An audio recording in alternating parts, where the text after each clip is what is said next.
Hey everyone, this is Nate, and this is the third story from my mission trip to Peru.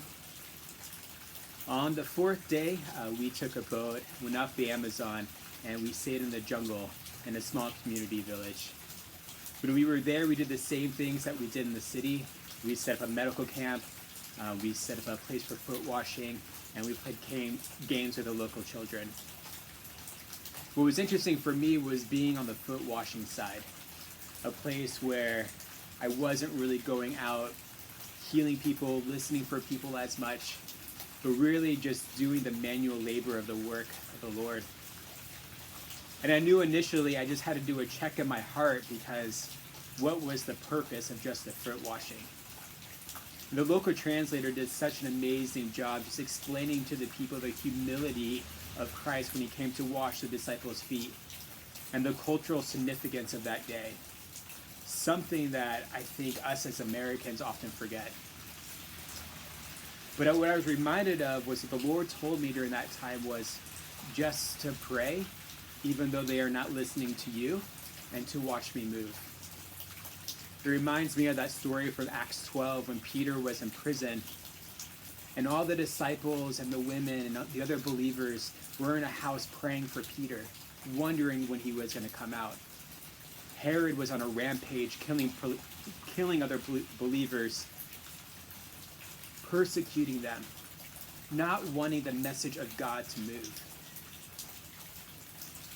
And I remember reading the story, and an angel woke up Peter, led him out, and a block later he realized that this wasn't a vision, this was freedom. And he got to the house, and a servant came to the door, and she realized it was Peter, and was so surprised with what the Lord did that she ran away to tell the others. And the others thought, no, it's just an angel, or no, this is just a vision that you're having. And Peter had to stand outside and kind of ring the doorbell again and say, let me in. Sometimes we're doing with the work of the Lord that we aren't really surprised with what he's doing, because we have these expectations of what he can and cannot do. Even with faith, we have these expectations of how things should and should not look like. I remember the line for the medical clinic was really long when we were in that village, and this woman came up with a couple of her children. And as I was washing her feet, she explained to the translator that she hadn't been to the medical side yet. She was still having back pain. And I just continued to pray silently and to wash her feet. I noticed that she got teary-eyed as the translator just explained the love of Christ towards her.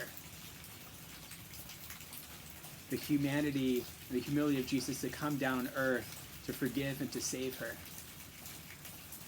And this woman was a believer, but during this time and recognizing who Jesus is and what he's done in his life, the Lord actually healed her back pain and the rest of her body pain and gave her freedom just from hearing and being reminded of the good news of the Lord, and just from the simple prayers and the simple act of a foot washing.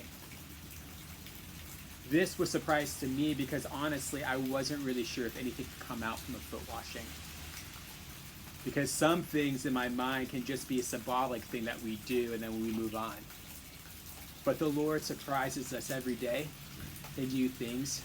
He's going to do what he wants to do to show the love and the care to other people and to his believers, and to keep the gospel moving, to keep the gospel spreading.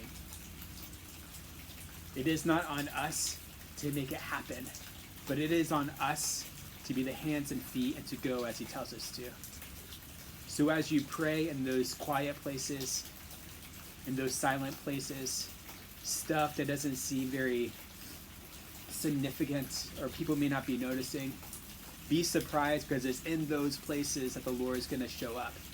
It's in those places that he's going to do great things, and he's going to call you faithful, and he's going to call you friend. Blessings.